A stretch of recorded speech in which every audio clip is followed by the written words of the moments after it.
Missing Michael Vaughan. Only the facts. Always for Michael.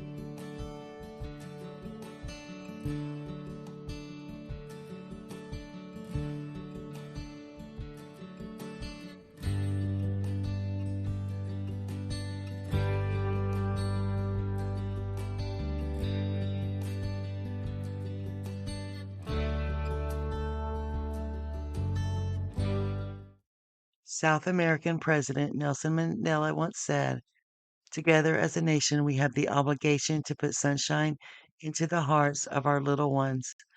They are our precious possessions. They deserve what happiness life can offer." Missing Michael Vaughan. Timeline Part 4. Because somebody has to know something, somebody has to have seen something. And you just try to keep pushing forward. Michael Joseph Vaughan, affectionately called Monkey by his family, entered the world on June 24th, 2016, as the cherished son of Tyler Vaughan and Brandy Neal, residing in a neighborhood adjacent to Southwest 9th Street in Fruitland, Idaho. Fruitland, nestled along the Snake and Payette rivers in Payette County, Idaho, lies on the scenic U.S. Route 95 in the Treasure Valley of Southwest Idaho, approximately 50 miles west of Boise, bordering Oregon. Fruitland boasts its namesake orchards and proudly bears the Moncler, the Big Apple of Idaho.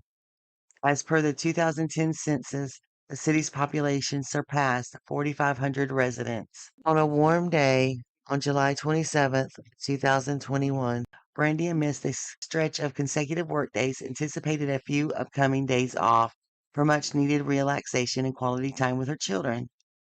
Departing for work, she exchanged affectionate words with Michael, promising to return promptly to engage in playtime and tuck him into bed. Little did she know, events would unfold differently. Michael, renowned for his boundless energy and familiar nickname of Monkey, was under the care of his father, Tyler, who diligently looked after all the children. Michael, immersed in his Nintendo Switch adventures, reveled in the day's activities. Around 4 p.m., during Brandy's routine check in, everything appeared normal. However, a few hours later, a simple task would spiral into a frantic search. As Tyler tended to Michael's baby sister, whose nickname is Buggy, and ordered a pizza for the family, he suddenly realized Michael was nowhere to be found. Despite occasional wonderings, the disappearance felt differently. Hastily scouring the vicinity, Tyler's efforts to locate Michael came up empty. Panic ensued as Brandy, upon receiving the distressing call, rushed home from work, meeting police officers near their residence, already engaged in search operations. Witness accounts trickled in narrating sightings of Michael within the neighborhood between 6 and 7 p.m., seemingly at ease but ultimately disappearing. Community solidarity surfaced as locals mobilized to comb every conceivable hiding spot, A from lot of trash cans to park rehabilitation has restrooms, revolved in around a almost desperate bid to every locate the unbridged missing ocean in the child. Republic. The department says Despite every exhaustive tip is efforts, being including followed up. collaborations between A various lot of law neighbors. enforcement agencies and extensive search operations spanning residential properties, fields, bodies of water, Michael remained elusive. CCTV footage, tips, aerial reconnaissance, and specialized resources failed to yield any breakthroughs. In the ensuing months, the relentless pursuit for Michael continued, with his family tirelessly advocating and the community rallying behind him. Heartfelt prayers, poster campaigns, and awareness drives underscored the collective determination to bring Michael home safely. Brandy and Tyler worked tirelessly to keep Michael's name and face on everyone's mind. By November 2021, with little evidence uncovered, law enforcement reluctantly shifted focus. suspecting foul play. The family, having cooperated fully, underwent scrutiny and were eventually cleared of suspicion. Despite the setback, the quest for answers and closure persevered, epitomizing the unwavering resolve to reunite Michael with his loved ones. For January 26, 2022. It's been 6 months since 5-year-old Michael Vaughan went missing from his family's neighborhood in Fruitland. Michael, affectionately known by all as Monkey, was last seen in July. Fruitland police continue to investigate, and the family wants to keep sharing his picture in hopes it brings Monkey home. The reward for providing information that leads to Michael's safe return is now more than $52,000. March 22, 2022. Bill inspired by missing Fruitland boy headed to governor's desk. Good evening. Thanks for joining us for the news at 10. Michael Vaughan's disappearance could lead to better alerts for other missing Idahoans. The Fruitland boy was last seen 8 months ago. On its way to the governor's desk, a proposed bill creates an endangered missing person alert to notify people in Idaho and nearby states about a missing person. An Amber Alert never went out for Michael Vaughan, a move that drew lots of questions and criticism from a whole lot of community members. Tristan Lewis, who has been following this case since July, brings us a look at this bill. And Tristan, almost immediately after the search began, and even up until last week, people were saying, why was there not an Amber Alert given in this case? Yeah, so I actually spoke with Idaho State Police last July, just right around when Michael disappeared, and they told me point blank, the Amber Alert never went out just because they didn't have enough proof to show that he was abducted, per se. So, like I said, law enforcement did not know if he had been abducted. Officials were able to issue a code red, but it doesn't include all the tools and possible reach an Amber Alert has that they do have. This proposed legislation would create a centralized communication system and work with nearby states to help find missing people. Nearly 8 months after 5-year-old Michael Vaughan disappeared from his home in Fruitland, his parents, Brandy Neal and Tyler Vaughan, still question why an Amber Alert was never issued. It could have brought more awareness. It would have alerted the state of Idaho. Gotten his face out to everyone faster. Back in July, Idaho State Police said Michael did not fit the criteria to be issued an Amber Alert, even with his parents saying Fruitland police were pushing to get one. Law enforcement, especially doing an investigation and have been thoroughly searching, should have that to their discretion. Now, a bill heading to the governor's desk hopes to create the Endangered Missing Person Alert, which will notify people in Idaho and surrounding states of similar situations to Michael. I was shocked to find out that the Amber Alert system is specifically restricted to children who there is a known abduction and there is a vehicle description. Senator Abby Lee of Fruitland, the co-sponsor of the bill, says Michael's disappearance shook the entire community. She says an alert like this could have helped Michael's case. We are one of the only states in the Northwest that doesn't have a statewide system. So that means that in Michael's case, we couldn't talk immediately to Oregon. We couldn't share information across borders. And so this now coordinates with all of our neighboring states too, which is so important. For Neal and Vaughan, hearing the news of this bill gets them emotional. I was in tears because it gives hope. And hope is something their family has not lost as they continue to seek answers to where Michael could be. Someone knows something. He's out there somewhere. If you know where Michael is, please know that Michael is loved and missed beyond everything. I also spoke to the agencies involved searching this case. Fruitland Police Chief J.D. Huff says the department is continuing to investigate Michael's disappearance, but he says new leads have slowed down in recent weeks. They also have an FBI agent that has been working out of the Fruitland office over the last few months. And the FBI tells me they have a special agent dedicated to working with Fruitland PD to help find Michael. And Morgan and Brian, both Chief Huff and the FBI, tell me Michael's parents are fully cooperative throughout this whole entire investigation. Tristan, you mentioned earlier you've done a story before on why an Amber Alert wasn't issued right away. She talked about how they need to have a lot of information right up front in order to send that out. Exactly. You got to have the information to believe if a child was abducted. A lot of other details too, just vehicle description as well. So many details like that. But something like this is going to get consolidated, and hopefully we can work with partnering agencies, partnering state agencies, just to get more information out there. All right, it's progress. Tristan Lewis, thank you. March 27th, 2022, 8 months missing. Sunday marks 8 months since the disappearance of 5-year-old Michael Joseph Vaughan from Fruitland. The reward fund for his safe return has been reactivated until Thursday, according to the Fruitland Police Department's Facebook post on March 24th. Michael has been missing since July 27th, and his photos have been widely circulated on signs, posters, flyers, and banners throughout the community, region, and nation. Yard signs and glossy flyers are still available at local stores, including Kenny and Keel True Value Hardware in Ontario, where Michael's grandfather regularly drops off flyers for the public to distribute.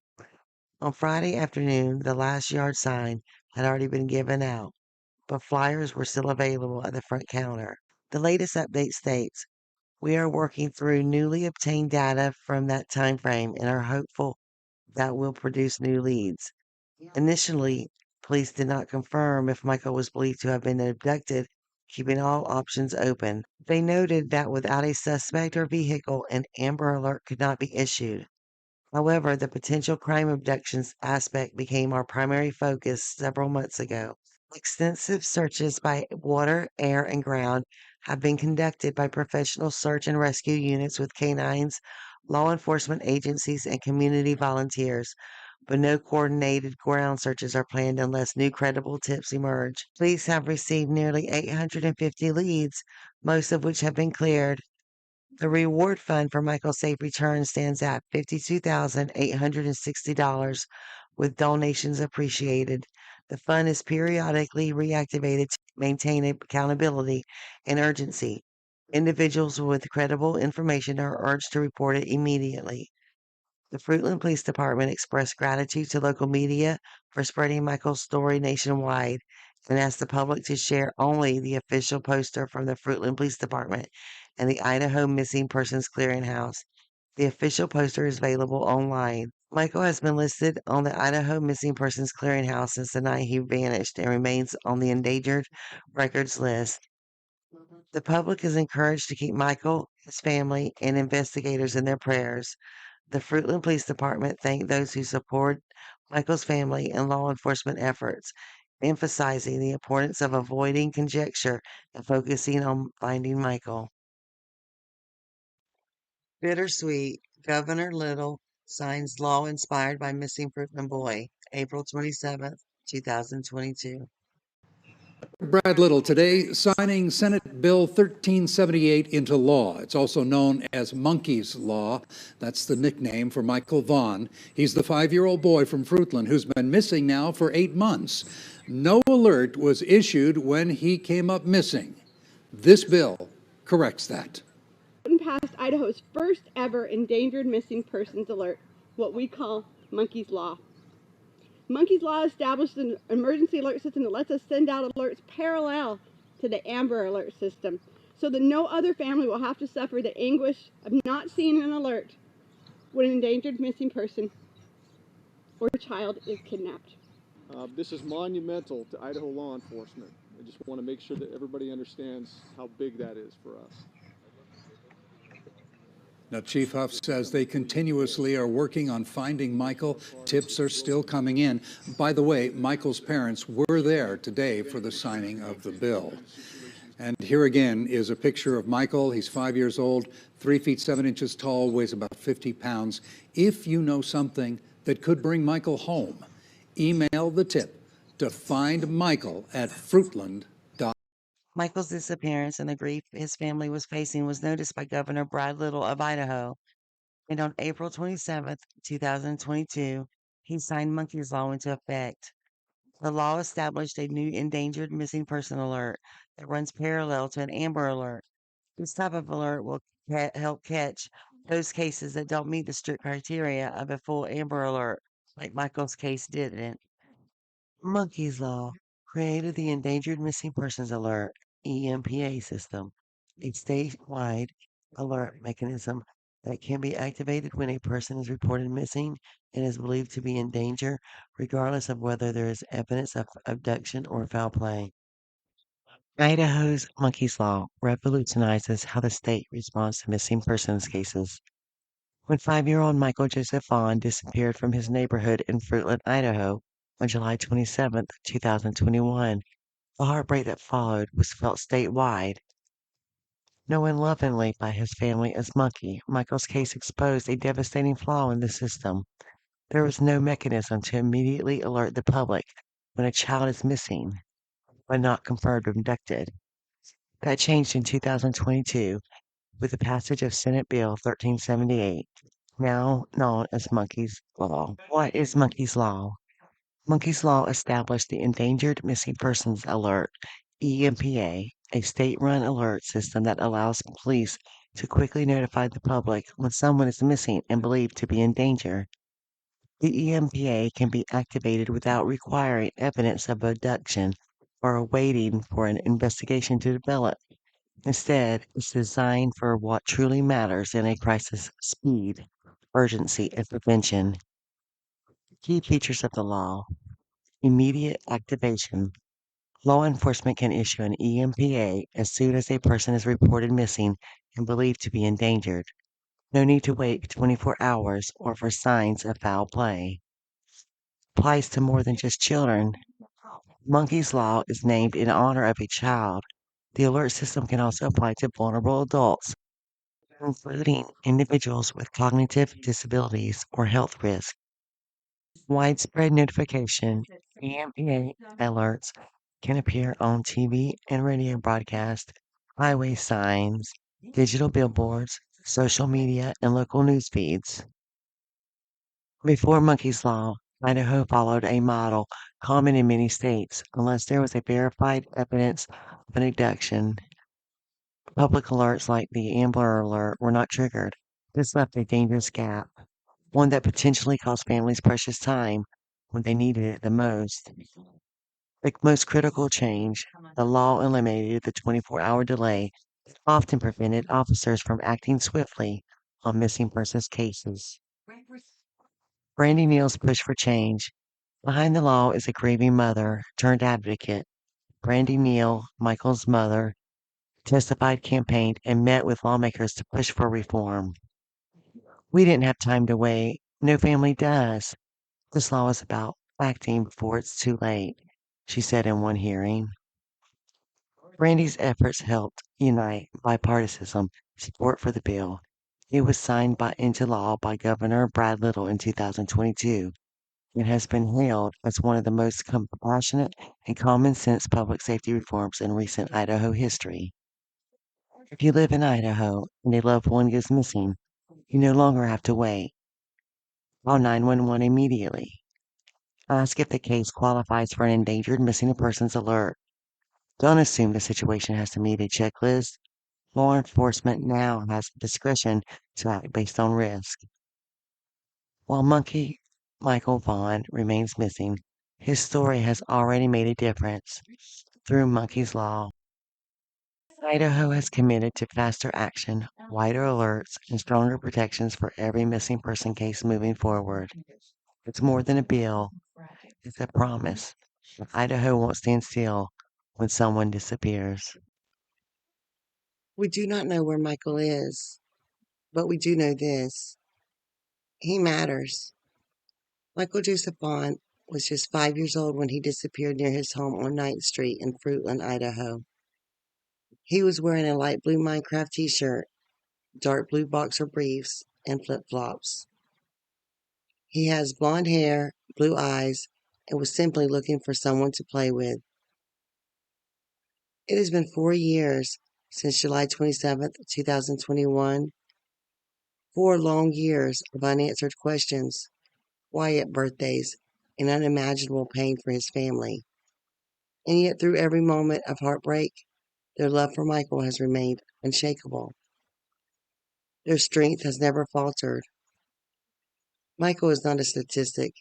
He is a son, a brother, a friend who is deeply loved and desperately missed. He deserves to be found. He deserves to come home. The Fruitland community has wrapped its arms around the Vaughan family, and law enforcement continues to pursue every possible lead, but they need your help. Someone knows something.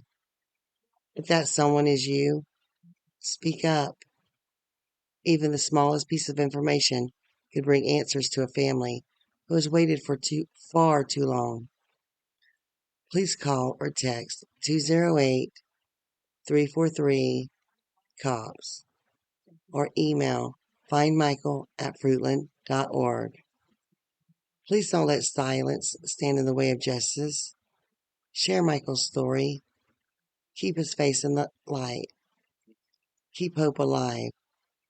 We will not give up. We will not move on. We will not stop until Michael is found. And we're just not going to stop. Everybody should know that. We are not going to stop until we uncover the truth in its entirety, I would say. Remember the reason we are here. Michael Vaughan. You can't take one of our most precious citizens from us and ever expect us to stop. Where is Michael? He's coming home.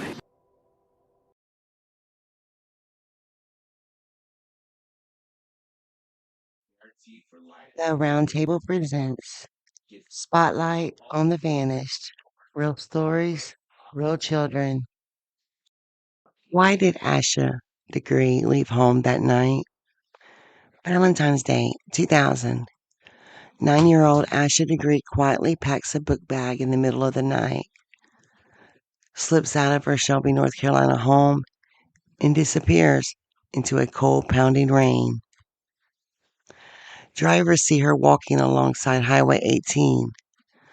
One tries to help. She bolts into the woods. By morning, her parents find her bed empty. If you're new to this area or new to this story, it's one that's mystified our whole area for decades. Our Mary King breaks down how we got here. Around 6:15 in the morning of February 14th, 2000, Asia Degree's parents wake up to find both the 9-year-old and her book bag gone. They filed a missing persons report shortly after. Investigators at the time had reason to believe that she took some items with her out of the house and that she left the house and walked south on Highway 18 toward the city of Shelby. Aisha's dad told investigators he'd seen Asia in her bed around 2:30 that morning. Authorities said 2 truck drivers spotted a girl matching Aisha's description around 4 a.m. on Highway 18. At that point, she was about a mile from her home. One turned around to try to approach her, but wasn't able to make contact with her, and from what we can tell, that's the last time that she was seen. For months, investigators and the community turned over every stone to find her.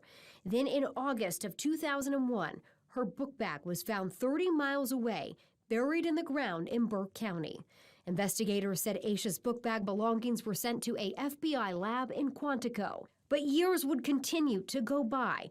Aisha's family continued to cry out for answers. We still have hope. We don't think she's dead, but we still need help. Just keep praying for me and my family, and that she will return home. Investigators released age-progressed photos to keep Aisha's story in the spotlight.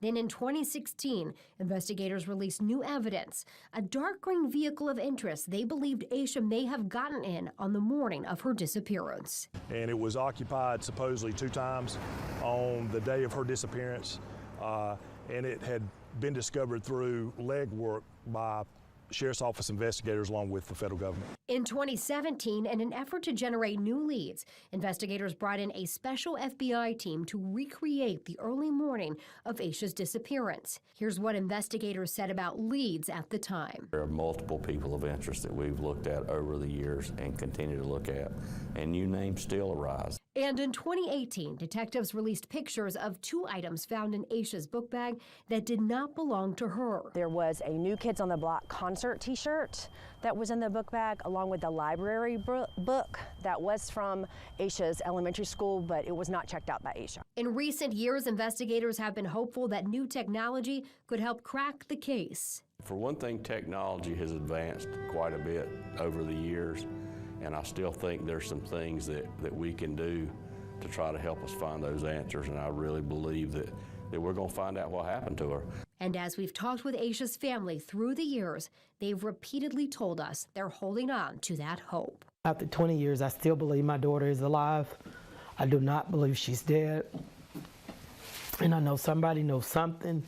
I'm not crazy enough to think that a 9-year-old can disappear into thin. 18 months later, her book bag turns up 26 miles away, wrapped in trash bags, still packed. Inside, mystery items not belonging to her. No one knows why she left. No one knows where she went. Was she running to someone or from something? The FBI believes she was abducted and killed, yet her body has never been found. Her mother still waits, saying she believes Aisha will one day walk back through the door. 25 years later, the question remains, why did Aisha Degree leave home that night? Aisha Degree was born in August 1990 and was known as a bright, cautious, and well-behaved child. She lived with her parents, Equala and Harold Degree, and her older brother, O'Brien. The family was close-knit, and Aisha's parents worked hard to protect their children from the dangers of the world. On the night of February 13, 2000, Aisha and her family spent the day at church and then at home. She and her brother went to bed as usual around 8 p.m. Around 12:30 a.m., her father checked on them. Both were asleep. But by 4 a.m., Aisha was gone. In the hours that followed, the Cleveland County Sheriff's Office launched a massive search. Tracking dogs could not pick up her scent beyond the road.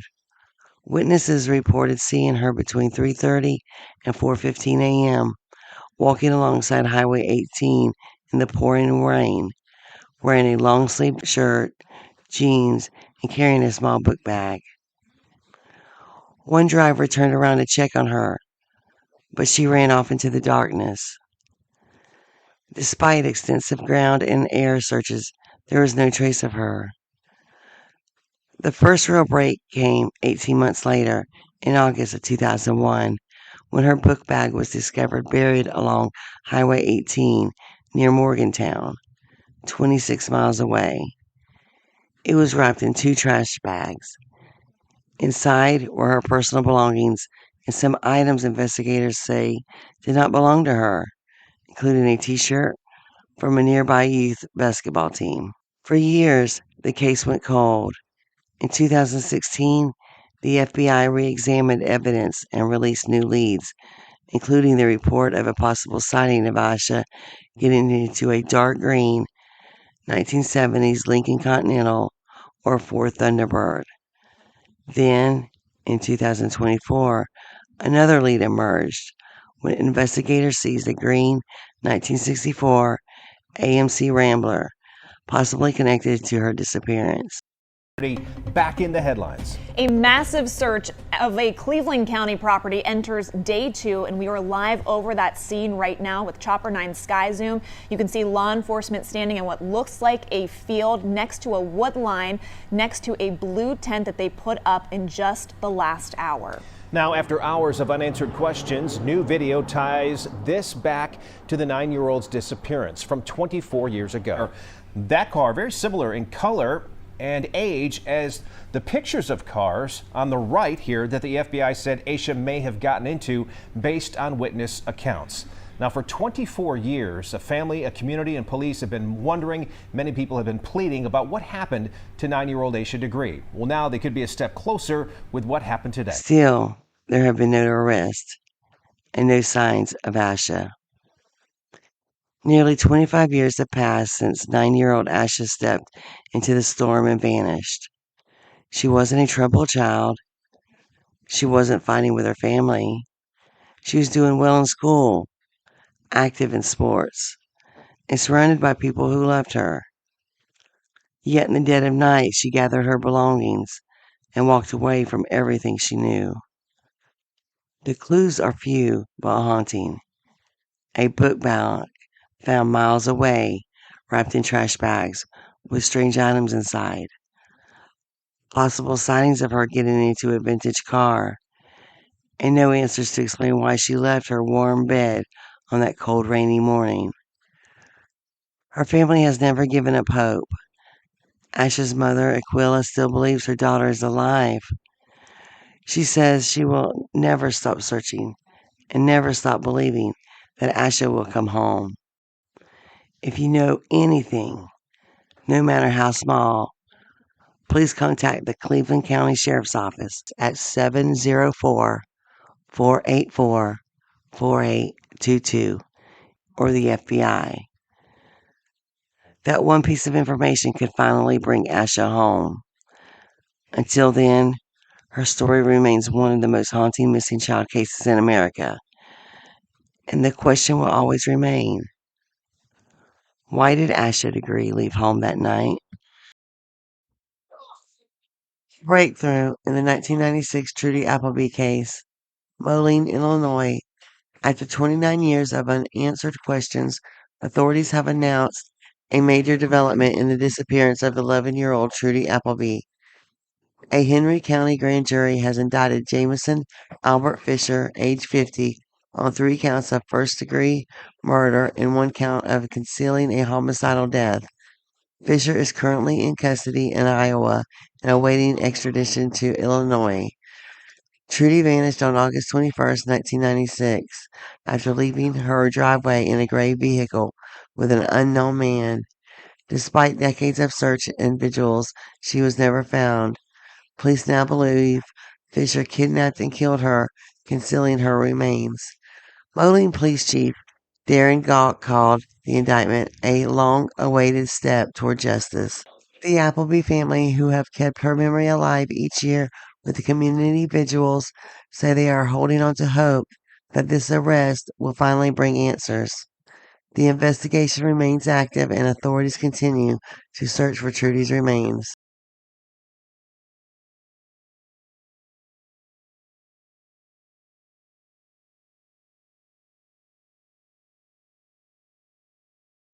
Hope is why we're here.